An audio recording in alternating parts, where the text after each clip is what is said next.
Huples Cat. Hope everybody's doing okay. This is video 2 in a drought series.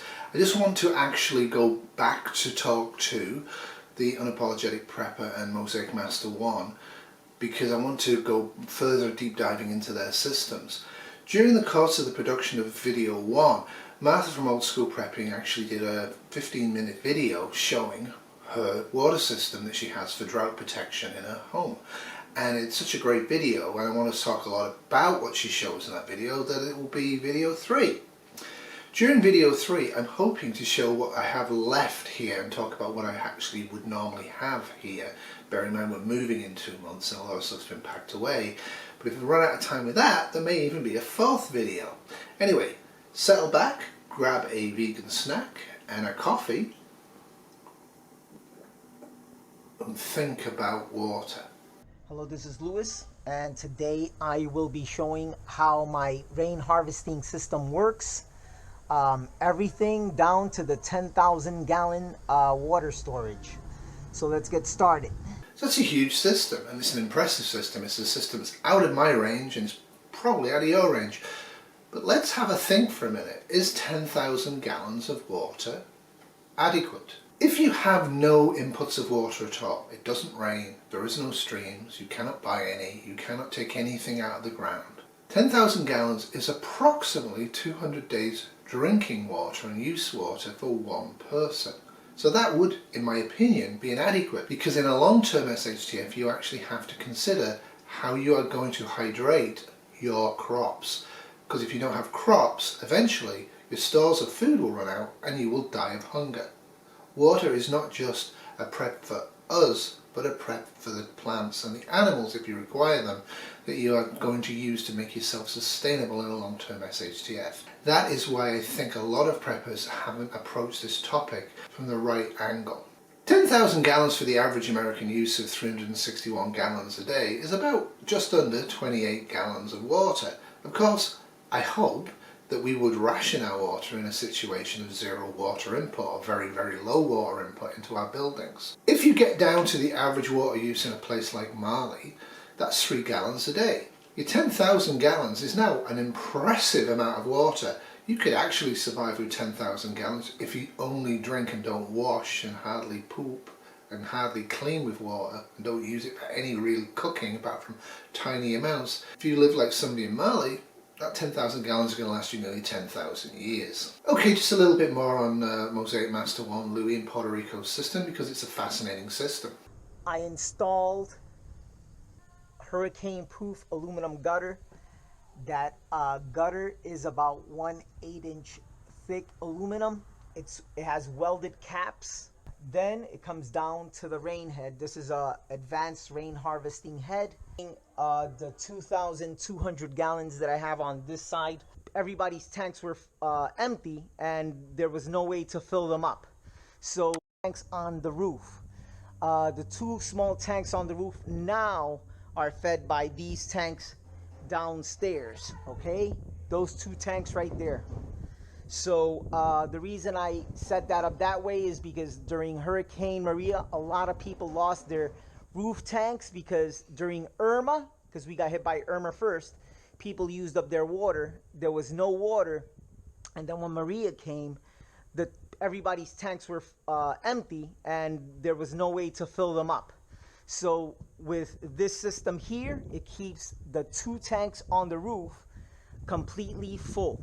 So you'll see common threads in this video and in Martha's video about having systems, having pumping that works independent of the power grid, having large amounts of storage.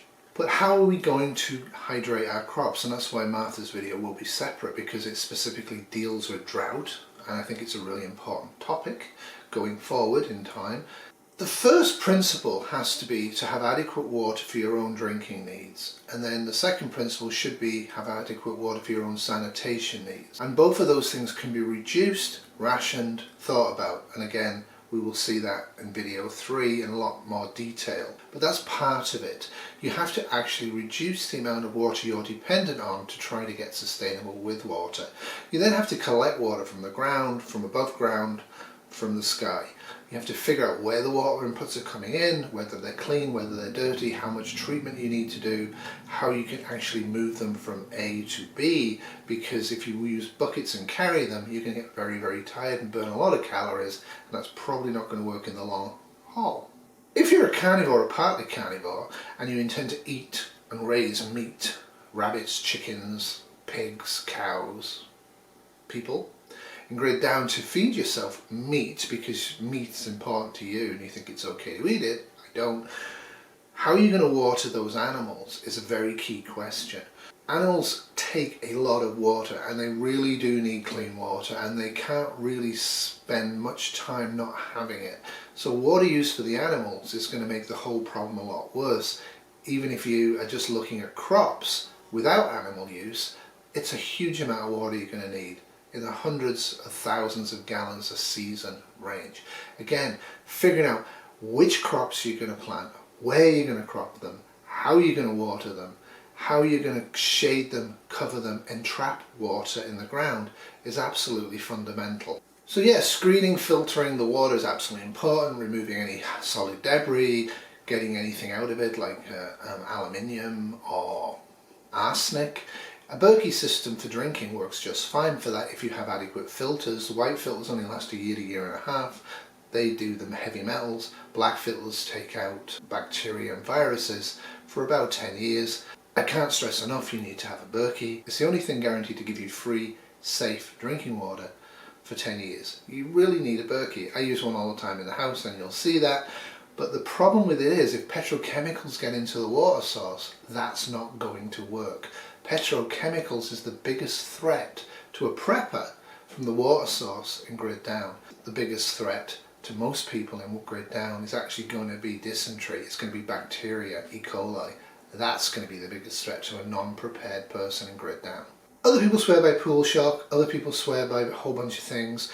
Basically you can use sodas, which you just put water in the sunlight for 2 days in a clear plastic or glass bottle, preferably glass, and there's lots of things you can do. Bearing in mind that if you are taking water from roofs that are made of asphalt, you are going to be ingesting over time carcinogens, and the more that you drink, the more carcinogens you're going to take in.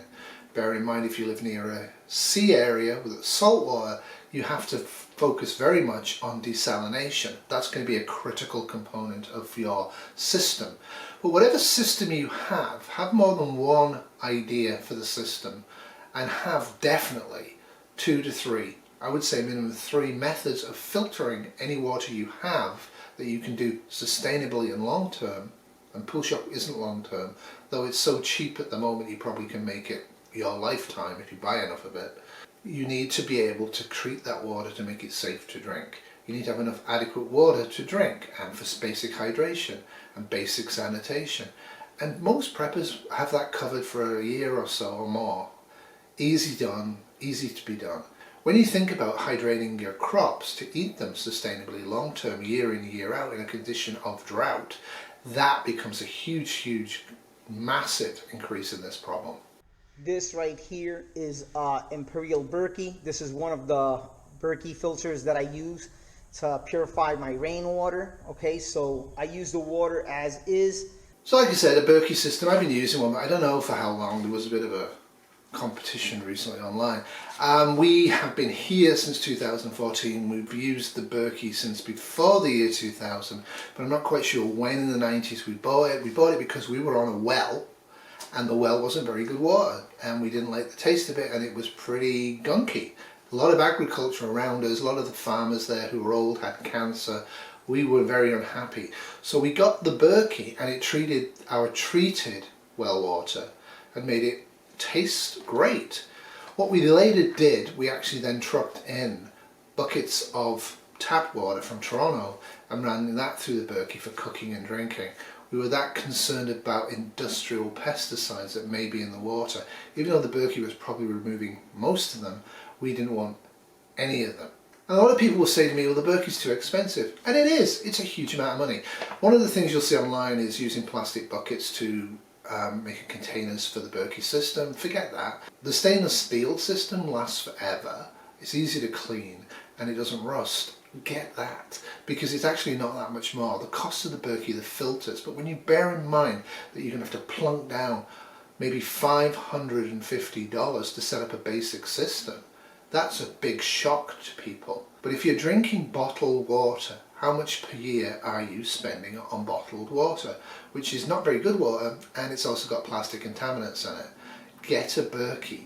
You can pre-treat with cotton t-shirts, and you drink almost any water that's not petrochemical contaminated, and you're going to have gallons of water a day. Won't be adequate for crops, but it will be totally adequate for a family of 4 to drink and hydrate as much as they want in grid down. And in a drought condition, you don't want people really rationing their own water intake. That's a really bad idea from a health point of view and from a survival point of view. Hello everybody, so our first water sampler we're going to be getting is going to be directly from the well.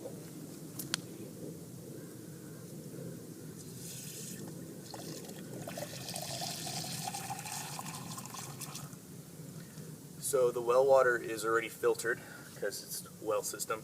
So this is going to be the first part filtration for the water that I use here in my RV. So we're going to test this water out versus the second water sample I'm going to take, which is for my second filtration altogether, and then the third filtration system that I use for drinking. So this is great. You have a catchment system that catches rainwater and stores it, and then you run it directly into the pipes of your own home and you just use that water. So a lot of people will actually use well water for that, and we will be when we move, and we have in the past used well water as municipal water. That's our municipal water. We put the taps on, we're getting well water. And if you can put the tap on and the well's dry, and flick a lever and then start drinking rain catchment water from a cistern that's gravity fed, you are definitely a lot more protected and mitigating drought shock than I would be just using a well. For everything, but for drinking, it goes through my Berkey filter. Okay, this is just one. I'm gonna go to the other one. This one is a smaller Berkey. This one's the Royal Berkey. I'm not sure if they're calling it the Crown now. When I bought it was called the Royal Berkey.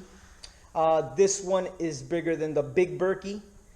So I have 2 of them. I have the Imperial and I have the Royal. So that's what I'm using for my drinking water now that I'm on rainwater. So there we go. Back, this is my sink. Check this out.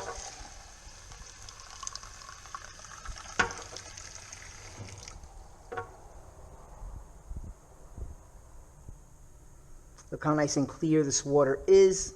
I'm sure Louis knows this. Clarity, it does not mean the water is safe to drink. Viruses and bacteria are invisible, and in fact great public health measures were done around the 1900s to the 1920s, 1930s in most of the Western world, and that's what caused the huge increase in lifespan and the huge reduction in mortality. It wasn't vaccines, it wasn't antibiotics, it wasn't modern medicine, it was simply providing clean and safe drinking water that had been filtered and treated so there was no bacteria or viruses in the water to infect the human host when they drink it.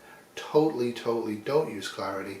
Clarity means it's more acceptable for us to drink it. It doesn't mean it's safe. You have to have it virus, bacteria and cysts filtered before you touch it and drink it. And you need to be able to do that in sustainable ways.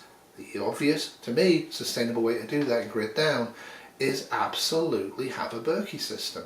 You can have the inline ultraviolet filters and all of that stuff throughout the house. They're great. You don't really have any way in grid down checking whether they're still working optimally. But a Berkey, as long as you change the filters and store enough filters, and that's quite easy to do, expensive but easy to do, you know your water's fine. The rain harvesting system does a very good job in providing me very clean, clear water. Okay, look at this. Nice and clean. I'm completely running on rainwater. What you saw coming out of my tap right now is rainwater. I'm going to be putting the 44-cent water bill that I got for the doubters.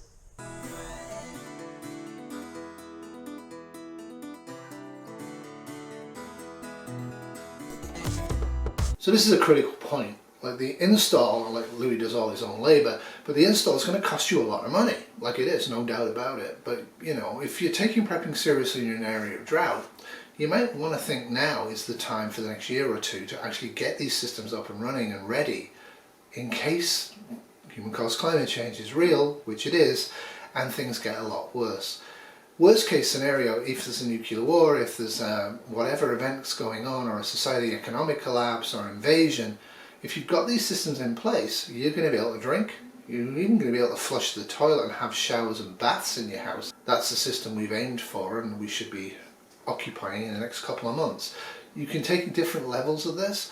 There is cheaper ways of doing all of this stuff, but I wanted in these two videos to show what experienced preppers with free labour and good skills had done in their homes with lots of space available to drought proof. But being able to repair the systems is utterly important. You may not be able to, like I would try to, get somebody in to fix it for me. So whatever systems I have in plug and play in the new place, I better learn how to fix them if they fail. Both the Unapologetic Prepper and Mosaicmaster 1 say that tap systems is best, whether it's well, cistern or rainwater catchment, and preferably a combination of them. Just being able to run it in a regular tap system and regular house is the way to go. Otherwise you are lugging, treating, having problems. Fix it up to the house system wherever you can. That's not going to be possible for people who live in suburbia much. It's definitely not going to be possible for people who live in an apartment. These two videos were to show you what to aim for and to make you think, what could I actually do where I am in my local circumstances to approach the mitigation and sustainability that these guys have done. They've spent years on this. Simple laundry systems, simple toilet systems can be done for $50 or $100 and problem solved in grid down. If you thought about it. If your toilet system's a bucket, do you have a nice seat to sit on? Because year after year just sitting on a bucket isn't a great idea.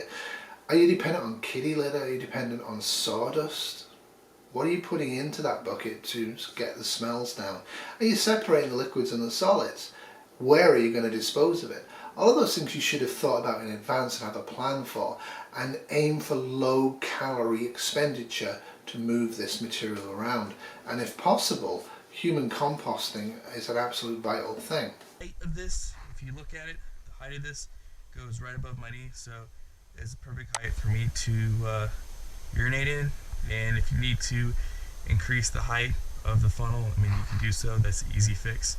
So what I really like about this system is the fact that it's, number one, it's really light, compact. I mean, if you really wanted to and you needed to store this for use, you could easily store it all inside the bucket. No problem there. Very cheap, self-contained, and it's waterless, like we were talking about. The average person can easily use 20 gallons of water a day, you know, just dealing with waste, and here it's completely 100% water free. Another good thing I like about it is you can do this and you can void and you can use the restroom in the privacy of your own home. You don't have to go out into the open and do your business open exposed. You can do it inside the privacy of your RV, motorhome, apartment, house. I really like UP's setup here. It's absolutely great because it's totally movable. You can move this anywhere. You can do this indoors. You can do this outdoors. You can actually treat the stuff as you're on situ. You can have privacy. You don't have to risk going outside in the cold or dangerous situations. Great system. Separate the liquids and the solids, like I said before. That's going to help with the smell. And also, if you have used coffee grinds, throw those in there. Guarantee you, your waste will smell like Starbucks. It will smell like coffee. So that's another trick that you can use that I found to be extremely helpful. In grid down, long-term grid down, don't be putting coffee grounds into your human manure, because frankly, after a few years of grid down, we will savage each other with knives to get coffee grounds that are 5 years old to mix in water to try and drink as coffee.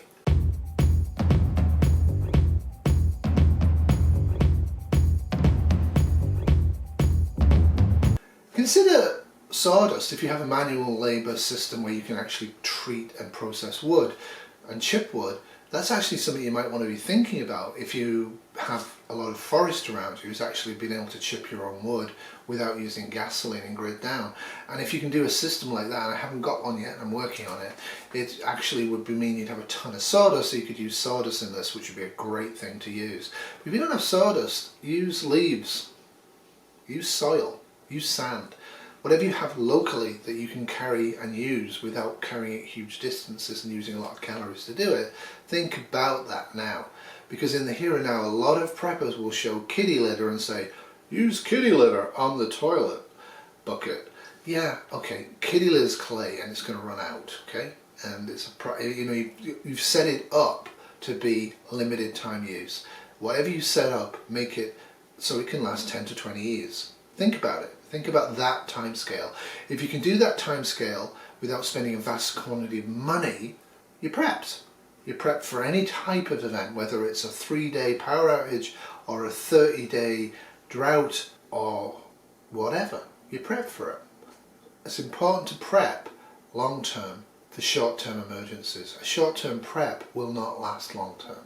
I'm not going to get into the ins and outs of human manure, but it's absolutely vital. Basically, just shove whatever you pooped that's solid without much urine, preferably, into a compactor black trash bag that's not going to be savaged by animals, and put it somewhere on your property and just leave it for a minimum of 2 years. At the end of that, carefully open it, wearing a respirator and eye goggles and gloves, and put it into your regular compost patch. That should be fine. But bear in mind, a lot of people are worried about poop and compost and the rest of it, and they have good reason to. However, if your family's poop going into the compost pile, the chances of you catching a fresh disease is pretty low. It's when you're adding in strangers' poop that you actually are then risking contamination. Or if people are going to eat your food, then they can get it. But a 2-year in the sun in a compactor bag is absolutely going to treat it. There's all sorts of different methods of doing it, but I would recommend that. You would have to poop an enormous amount to fill a lot of contractor bags, wouldn't you? Even I as a vegan couldn't do that. 3,000 gallons of water in tanks, gravity fed, so even without power we'll have water. Here on the opposite side of the homestead, and even without power, we always have fresh, clean water. So I'd be happy to have either of these guys' systems. I will be having neither of these guys' systems in the new place in the wilderness called the Shire, which we're moving to on the 28th of October. We're leaving suburbia. But what I want to do is thank you all for spending the time looking at this video. It's been a long one, but I think this is a really, really critical point. I never really appreciated just how much water I would need to harvest crops to feed myself and grid down. And it's an assumption that we can get water and we can treat water and we won't run out of water. I think the lessons for the last few days, the last few weeks, the last few months, the last few years, the last few decades is that that assumption may be a critical Achilles heel in your prepping. Yes, you need to have water for 3 days. Yes, you need to have water for 7 days, 21 days. You need to be able to use a life straw. You need to have some tablets. You need to have some pool shock. That's short-term thinking. It's short-term prep. What's got us into the bind with the droughts that we're now experiencing and the deluges that we're now experiencing is human-caused climate change. Whether you agree with that or not, I don't care, but the effects are the same whatever you believe is causing it. The bottom line is the short-term thinking is actually putting us at huge risk if it becomes a long-term event. And that's one of the reasons, the main reasons, you need to have adequate clean drinking and sanitation water that's not got cysts and viruses and bacteria in it by running taps, if you can, forever until you die. That's what the system you should be looking for, with easily replaceable, easily fixable system that will not stop or fail you in a long, decades-long grid down.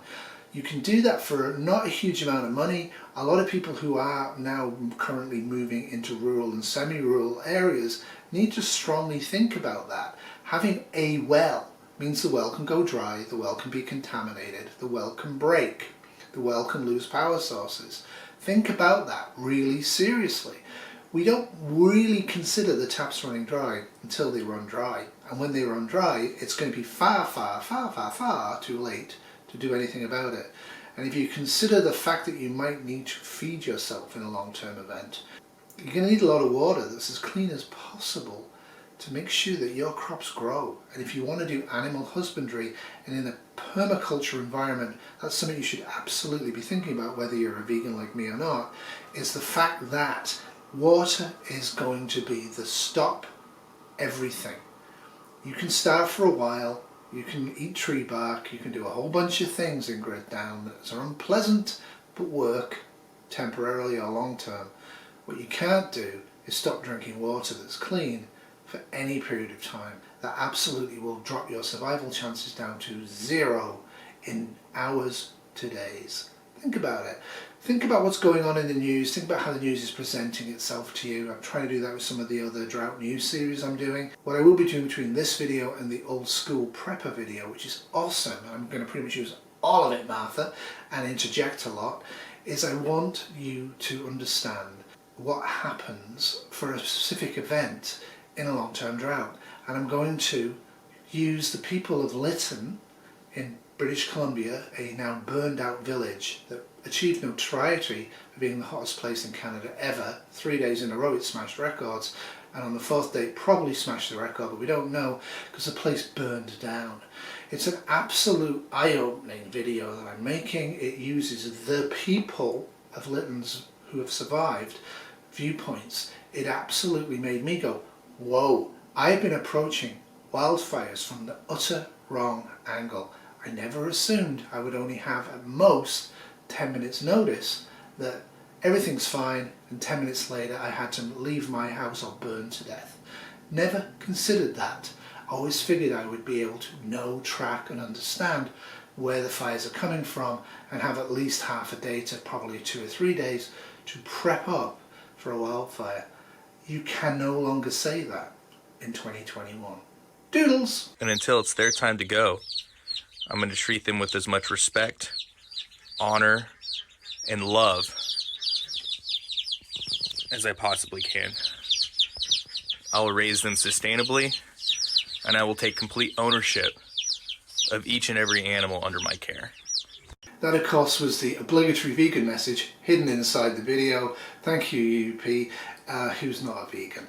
And he has actually some great content. I don't really kind of agree with him very much on his political slants at times, because I think he's really libertarian, but he absolutely has some smart things to say about homesteading, farming and veganism being not a good idea if you approach it as a religion. You shouldn't approach anything as an extreme religion, no matter what it is. You can always learn, you can always think, you can always adapt. If you stop doing those 3 things, you become fixed, like human-caused climate change. I'm open to the fact it may not be true. I see 0 evidence of that. But if I do see evidence that says it's not true, and it's fresh evidence, not the usual garbage people spout about solar flares, I actually look at it and think about it. We need to keep our brains and our hearts and our minds functional and open, and especially when everything is contracted down to getting enough water and enough food and enough heat or enough cooling in Grid Down and enough safety. That is not the time to spend money, build infrastructure and think about long-term survival. It really won't be. It will catch people out. It will really catch you out if you don't think about these videos and start to do some of it, the ideas from them, and come up with your own ideas to do.